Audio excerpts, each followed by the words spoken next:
you're seeing me because you have been feeling more vulnerable in your connections recently, while also more confident stepping into that energy, whereas maybe in the past you didn't feel totally safe doing that before. This is no coincidence where we do have Venus in Cancer right now, so that does impact how you show up in your relationships, especially when it comes to being vulnerable. Cancer is a very vulnerable sign. So I went into the Astro app and down into its little transit section at the bottom, just to see how this would impact me. It gives the overview here, how it's transiting in general, and then you can ask for more details, and it brings up my Venus in Libra, but also my Cancer moon and rising. So this transit is affecting me deeply, so go ahead and check that out for yourself to see how this is really impacting you on an individual level, where all of our charts are different. But let's get into what exactly is happening. This is serving to bring about a manifestation of yours that required a certain level of vulnerability for you to hold.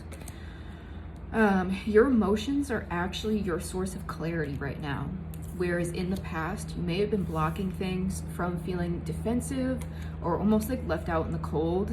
That has put you into a defensive state where maybe you had difficult relationships in the past that made you a bit closed off.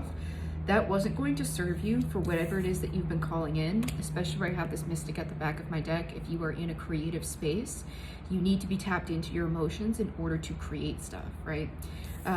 This is coming to a close. You may be feeling like there is simultaneously an ending and a new beginning that is happening here for you, which is really cool to see. You are spot on if that is what you've been feeling. It's almost like stuff will happen that resonates with an old timeline, and then stuff's happening that resonates with the new timeline, and you're sort of like going back and forth as these things sort of like weave together into one and you build this new timeline. So let me get a closing message for you. Interesting. This is definitely like, I've been getting the energy of final exam season. So you are putting into practice everything that you have learned. You've been walking away from old patterns that just don't serve you anymore. It's interesting where you may be feeling more vulnerable. Everything is much more you-led than you sort of like sitting back taking signs from the universe. You are being very like self-directed and going for things, and this is calling in this brand new beginning, which is full of beautiful, new, happy, emotional energy. So if this resonates with you, let me know. All of my services are linked in my bio, so if you'd like to get a little more information either on this reading or something else, you can book with me here, and make sure you check out Astro.